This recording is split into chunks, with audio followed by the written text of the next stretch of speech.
In 2010, Frictional Games released Amnesia: The Dark Descent. Some are calling it the scariest game ever made, and whether you agree with that or not, you have to admit Amnesia made a big impact on the gaming scene, in part due to the Let's Play craze that was hitting its peak on YouTube around that time. The thing is, Amnesia wasn't just another jump scare simulator like a lot of the other horror Let's Play hits.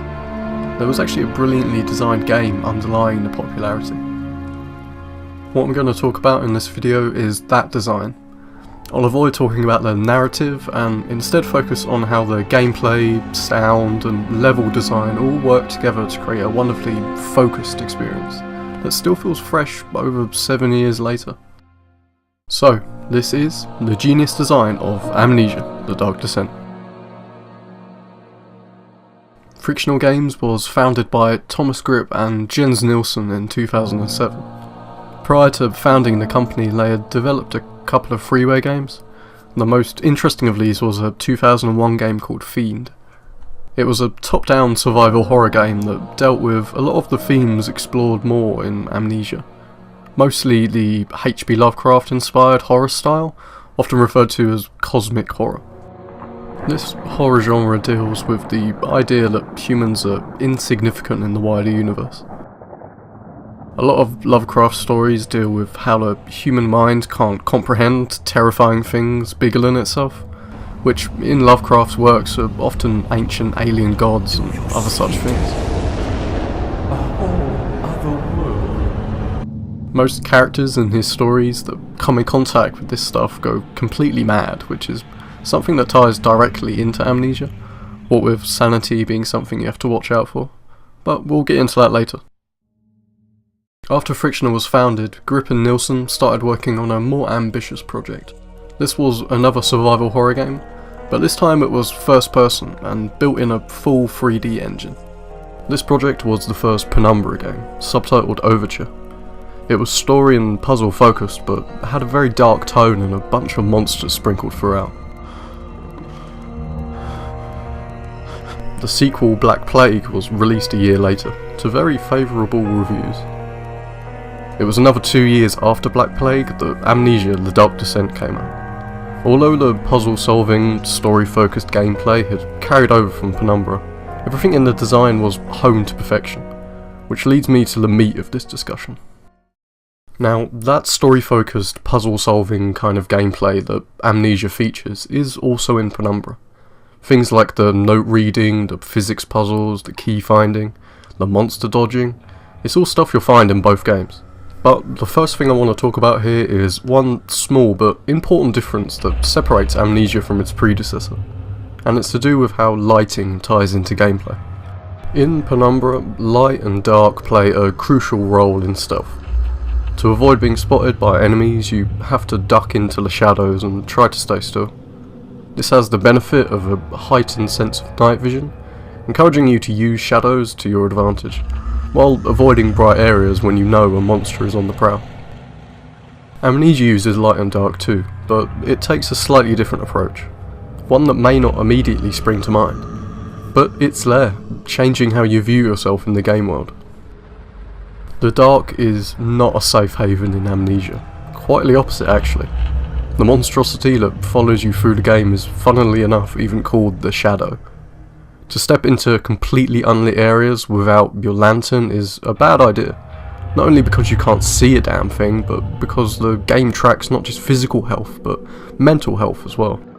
Often you'll be desperately seeking light in the face of the grim darkness that fills much of the castle as you descend. This is a brilliant way of meshing the gameplay and the story, producing a kind of immersion that a lot of horror games fail to achieve.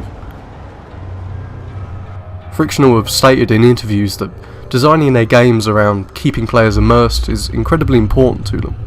They're of the opinion that players get more immersed when playing if they cease to think of what they're going through like it's a video game.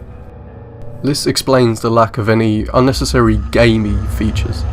There's no heads-up display, nor even an autosave icon. Your health stats and inventory are on a separate screen that's designed to be minimalistic. Basic hints about gameplay appear near the beginning of a playthrough, but after that the developers cease to hold your hand and let the game play out in a way that feels personal to the player. This lack of hand-holding is something that players appreciate far more than a lot of game devs realise, especially in a horror title where feeling helpless and out of your depth is central to the experience. Coming back to the sanity stat for a second, I'd like to talk about the other sanity draining feature. Looking at monsters or other strange and disturbing things mentally drains you. If your sanity completely drains, you become more easy to spot by enemies. Your walking speed is reduced, there's ringing in your ears, and the screen effects make it difficult to get a good look at your surroundings. This means you avoid trying to get a decent look at the monsters stalking you, implementing the most important rule of horror directly into gameplay beautifully, and that is that people are always afraid of what they can't see. Try contrasting this with the game Outlast. Now, I do quite like Outlast, but one thing that killed the horror for me was when the monsters chasing you are seen in full. Without any penalty for looking at them, you get a good idea of what you're up against, and you can end up thinking they look pretty dumb. Especially if you get put in an amusing situation, like where one is chasing you around a table. I'm not saying this can't happen in Amnesia, but having an element of gameplay that actively discourages staring and messing around with the enemies goes a long way towards keeping you on the same page as the protagonist. The fact that monsters in Amnesia run faster than you also contributes to this careful mode of play. I think creating an environment where the player can only speculate on what's shuffling around the corner is far more immersive. The key word here is ambiguity. Never getting a good look at enemies means that what you're trying to avoid is always vague in your mind. Now, as anyone on first playthrough of this game will attest, this vagueness breeds a powerfully tense atmosphere. The paranoid human brain can work itself up endlessly given the right circumstances. Amnesia is designed to create those circumstances. It's not just a gameplay thing though. In fact, I would argue that the most effective part of the overall design in this game is the sound design. As I say, playing Amnesia fosters a tense atmosphere, one where you approach every situation very warily. This uneasy atmosphere is informed heavily by the sound design, specifically in the use of music. I think this can be most easily discussed when put into three distinct categories. The first is background ambience. I'm talking about the pieces of music that persist in the game's quieter moments.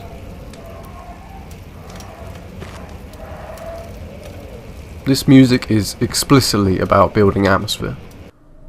A lot of this ambience is made up of vague noises, often mimicking things like a beating heart, slow breathing, sighing or moaning.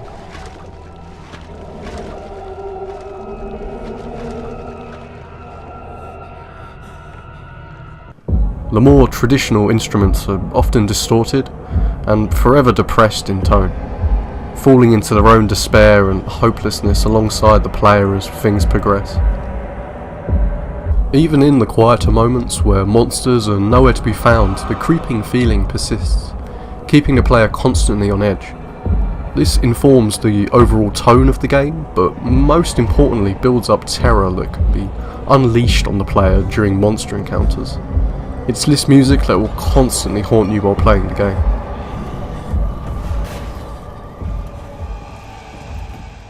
The second kind of music you'll hear are the pieces that play when important story information is discovered, or puzzles are solved.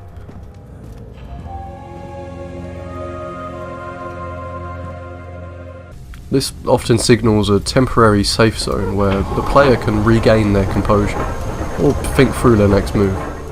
This music is more traditional and less overtly miserable, but having said that, the atmosphere never lets itself go entirely. This music is a kind of reward for persisting on your adventure while offering some relief and contrast to the more painful sections.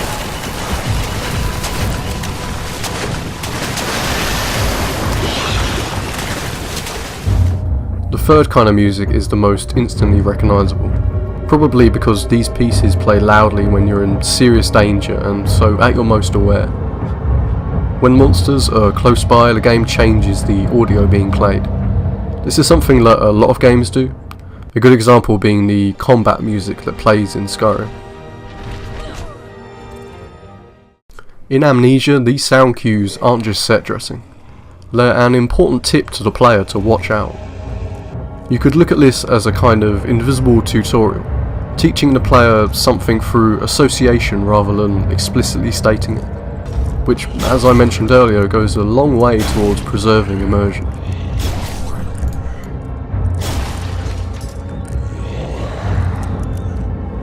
The pieces that you hear while enemies are on the prowl are often slow and wavering, with underlying fast-paced drums providing an uneasy contrast. This music transitions immediately into full-blown chase music when you're spotted, at which point the slow wailing noises become a screeching mess of strings in an intentionally headache-inducing display, designed to get you to lose your composure and make silly mistakes while attempting to flee. I think sound design can be overlooked in games, especially in the way that music is used to enhance a player's experience. I think Frictional understand how to use music in this way better than most. Now, all of the excellent design I've talked about so far wouldn't be much without a game world to immerse yourself in. The player needs to feel that the world they wander is a tangible place to be able to engage with the plot. This requires two main things to work well together: a well thought out art style and levels that reflect the changing story. The dark descent you're undertaking needs to stay varied, which is no small task with the game being set essentially in one location. Frictional manages this limitation well though. The kinds of rooms you visit reflect the descent into insanity and horror that the protagonist is going through. As you make your journey down through Castle Brennenburg, the look of the place keeps changing. You start the game at the highest levels of the castle, where you find lonely studies and libraries full of carpets, fires and books, with light coming in through the windows. Turning corners to find unlit hallways full of strange paintings is often daunting, and the moments where doors are blown open or the game teases you with monster noises keep you on your toes. The familiarity of these domestic environments provides a good contrast to later stages. As you progress further downstairs, the rooms you visit change, with the living areas full of comfy fireplaces being replaced by prisons, sewers and torture chambers lit by grim torches.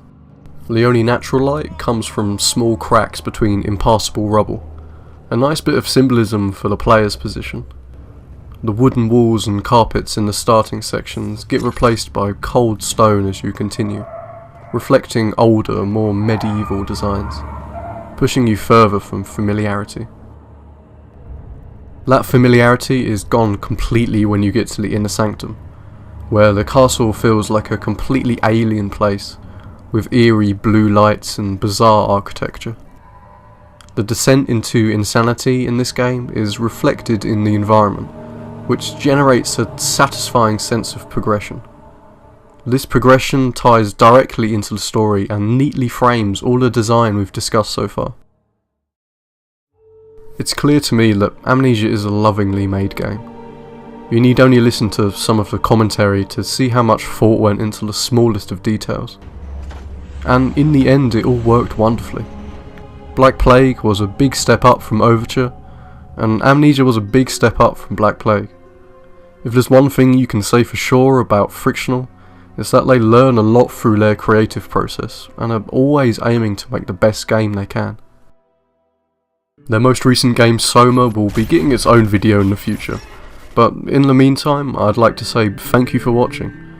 If you enjoyed this kind of video, please consider subscribing and do leave a comment if you have something to say. I love reading them. Peace.